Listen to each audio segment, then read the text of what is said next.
So I finally got to see Beatriz At Dinner, which is the new Salma Hayek film that's just been coming out. It's been getting a lot of talk lately regarding its political, satirical elements regarding, the first film of the Trump era. But if I go into details about that, a lot of people on YouTube will be putting negative comments on it. So why do that? Why bother?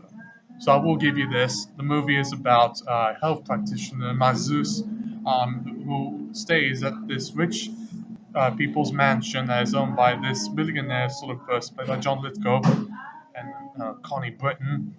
And she stays there for the night, having dinner with them and having all these quite politicized talks, so to speak. It's sort of like a comedy of manners, but I did not think it was that funny. It was definitely a lot more of a drama of sorts, without giving too many spoilers. And she stays over there because her car broke down at the mansion. So all hell breaks loose to a certain degree, and that's the charm of the film, is that it uses some of the issues we're going about environmental action, immigration, classism, xenophobia, all into one. If you only watch the first 60 to 65 minutes of the film, you'll get the main idea of, the brilliance of it, but also some of the shortcomings, as toward the end, you don't really feel for Hayek's character, her vulnerability. She is so polite and she's so kind that she eventually breaks down and says, "This is disgusting. Why would you kill a rhinoceros?"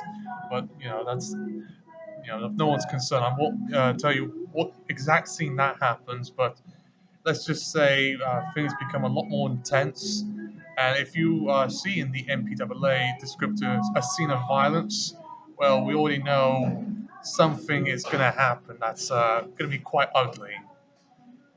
Overall, this is a fine film, but it does have its shortcomings. It's from Miguel Arteto, who I'm familiar with from his film Cedar Rapids and Youth in Revolt, which I thought was two pretty good films. I love Youth in Revolt. I love the animation sequences, but this is probably his most challenging film yet. It's very artsy, especially toward the end and the beginning, and it's also his most political. I think that might help and hurt the film. It did get a lot of audience numbers. The film made about $7 million in the United States. It hasn't been released in the UK, but it probably will at some point by like Curzon Artificial Eye. But I wouldn't worry too much about it. Um, Eventually, we can find it on other sources, but they'll find it through legal means because these people are ridiculous. Trust me.